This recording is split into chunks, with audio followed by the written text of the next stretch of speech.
Так вот, Александр, рассказывайте, как вам 35-й конгресс, встреча белорусов Северной Америки? Ну, цікаве питання на саму справі. Я удзельнічаў у падрыхтоўкі 32-й сустрэчы, якая прайшла ў Атаве. І вось такі перакліканне з той сустрэчы і гэтай, конечно, зараз становіцца зусім па-рознаму.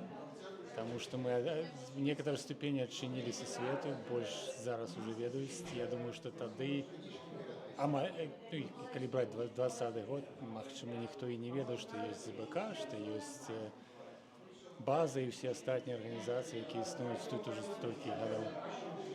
І вось гэта сустрэча ў Таронта, якая зараз адбылася, я спадзяюся, это працяг і пачатак нешта новага. І вось ваш прыезд і ўсё гэта таксама адбіваецца на гэтым вельмі добра, таму што я лічу, што вось такім чынам мы зможам першае, все, што адбывалася дасюль па-за межамі Беларусі застанецца. Вы будете ведаць, мы будзем это ведаць. І старае пакаленне зможа перадаць это ўсё. І ў гэтым плане я лічу, што это вось, я ж кажу, это магчыма пачатак таго, што далей будзе.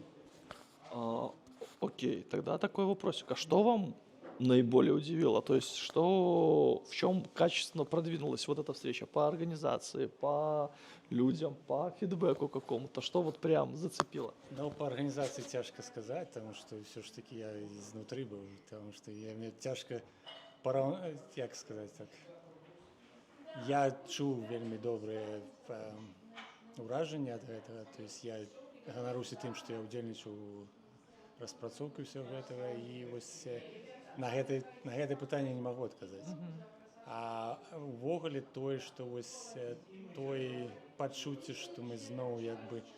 Самае галоўнае, я так думаю, што для беларусаў это ўсё ж таки адчуць, што мы можам это рабіць, і мы можам рабіць на ўзроўні сусветным.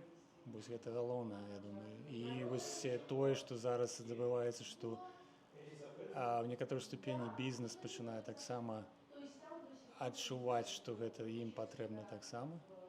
І гэта вельмі добра. Окей, а что скажете по поводу вот гостей? Что это все-таки была такая вообще, во-первых, это сначала Северная Америка, потом это было США, Канада, Европа.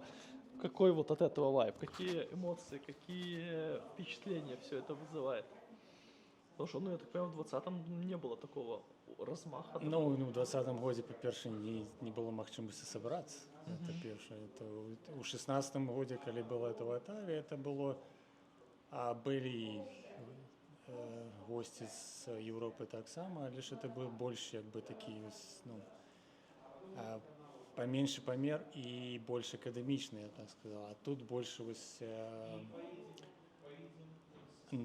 падыход нового пакалення, мне падаецца, это адна з такіх вельмі важных рэчаў, і тое, што новае пакаленне глядзіць на гэта як на сваё таксама.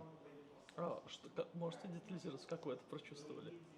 Ну, ось ты так скажем, ізноў, калі глядзець на тое, як розныя падыходы да арганізацыі, розныя падыходы да... ось прыклад такі, так. Круглы стол, это...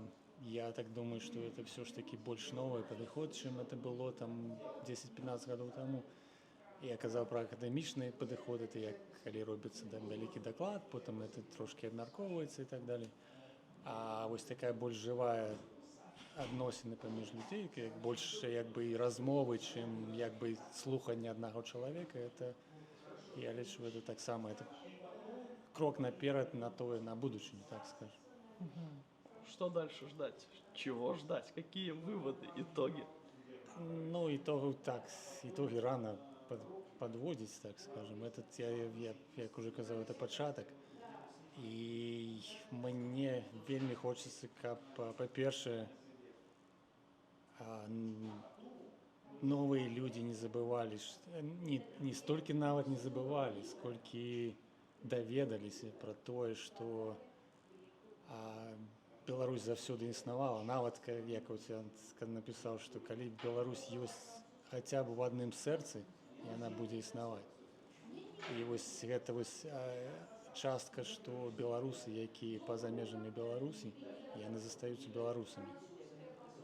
І вось гэта вот, магчыма, я спадзяюся, што гэта застанецца, і гэта і больш будзе на наступнай сустрэчы, там, цераз 2 гады, цераз 4 гады, ці можа зараз размова ідзе пра тое, што можа нават збірацца часцей і ўжо па больш такім па меншым тэмам, не такім глобальным тэмам, як там ось нам размаўляць і так далее, а больш па меншым тэмам, там пра культуру, пра мастацтва, пра гэтыя вось такія рэчы. І такія сустрэчы яны даюць магчымасць даведацца пра адзін аднаго. Гэта у нашым выпадку это адны з важнейшых пунктаў, даведацца пра адзін аднаго і пасля ўжо даносіць аб тым, што Беларусь існуе, і беларусы існуюць, і яны маюць права на жыццё і на сваё меркаванне жыцця. Как вы подзарядились? Ну, абсалютна. Ну, конечно, калі зноў вяртацца да таго, што як арганізатар это вось такі цікавы момант наконт этого, то калі кожны раз, калі удзельнічаеш у падрыхтоўцы нейкага івэнта, яно сама падрыхтоўка, яна ўжо прыносіць усе вось гэтыя эмоцыі і ўсё это. А калі яна сканчваецца, атрымліваецца трошкі для арганізатараў, это трошкі як як бы зачыніць дзверы. Але ж адчуванне таго, што это прынесла людзям той настрой, які усе вынеслі адтуль, я лічу, што это асноўна. І я таксама, таму што я таксама адчуваю, што гэта ёсць, як кажуць, свет у тунэлі. І вось, так, свет у тунэлі ёсць, і мы, я думаю, набліжаем яго. Клас. Дякую вам вялікі.